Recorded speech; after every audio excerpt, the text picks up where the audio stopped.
चीन के एक हिस्से में एक बड़ा मठ था जहां 500 भिक्षु रहते थे। वे सभी अपने गुरु के मार्गदर्शन में आत्मज्ञान की साधना कर रहे थे। एक दिन एक युवक मठ में शिष्य बनने आया। उसने मास्टर से कहा, मास्टर, मैं आत्मज्ञान की तलाश में हूँ।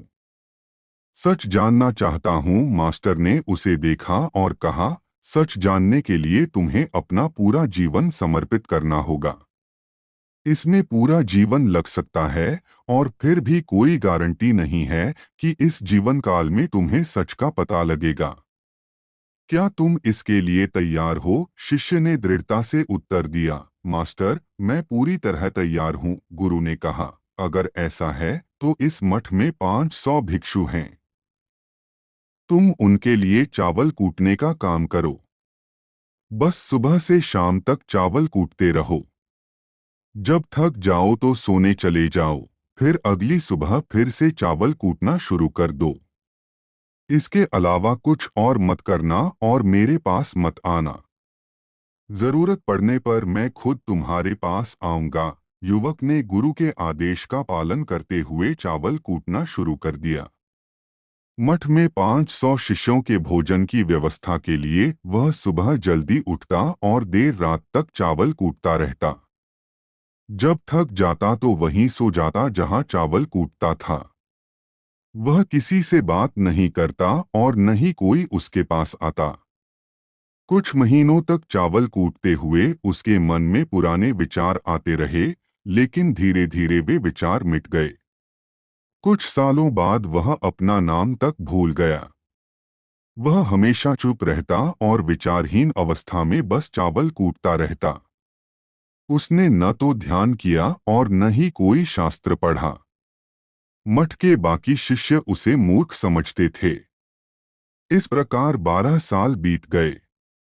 12 साल बाद मास्टर ने घोषणा की, मेरा अंतिम समय आ रहा है और मुझे अपना उत्तराधिकारी चुनना है। मेरा कोई भी शिष्य जिसे आत्म साक्षात्कार हुआ हो, वह रात को मेरे दरवाजे के पास आकर दीवार पर अपनी जीवन की अनुभूतियां लिखे। कई शिष्यों ने यह सोचकर दीवार पर लिखा।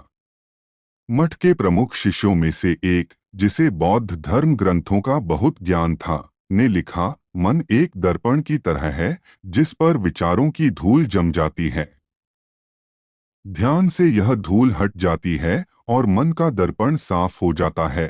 अगली सुबह मास्टर ने पंक्तियां देखीं और गुस्से में कहा, यह कचरा किसने लिखा है?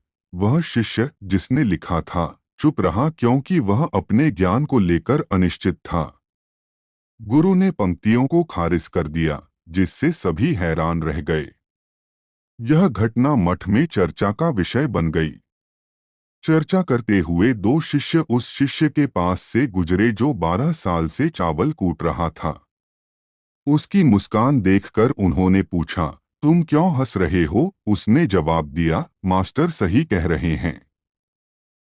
यह सभी पंक्तियां कचरा हैं। दोनों शिष्य चौंक गए और पूछा, क्या तुम इससे बेहतर लिख सकते हो? चावल कूटने वाले ने कहा, मैं अनपढ़ हूँ, लेकिन हाँ, मैं कुछ पंक्तियां कह सकता हूँ। उन्होंने सहमति दी और दीवार पर लिख दिया, मन एक भ्रम है। ना तो मन है, ना ही दर्पण। जब मन ही नहीं है तो धूल कहाँ ठहरेगी? जो यह जानता है वही सच को जानता है। गुरु ने पंक्तियां देखीं और आधी रात को चावल कूटने वाले के पास गए। उसे जगाकर कहा, तुम मेरे उत्तराधिकारी हो, लेकिन मठ छोड़कर दूर चले जाओ क्योंकि अन्य विद्वान तुम्हें सहन नहीं करेंगे। तुम्हें वह सारा ज्ञान हो गया है जो मुझे है, और यह चावल कूटते कूटते हुआ है। युवक ने गुरु के पैर छुए और रात को ही वहां से चला गया।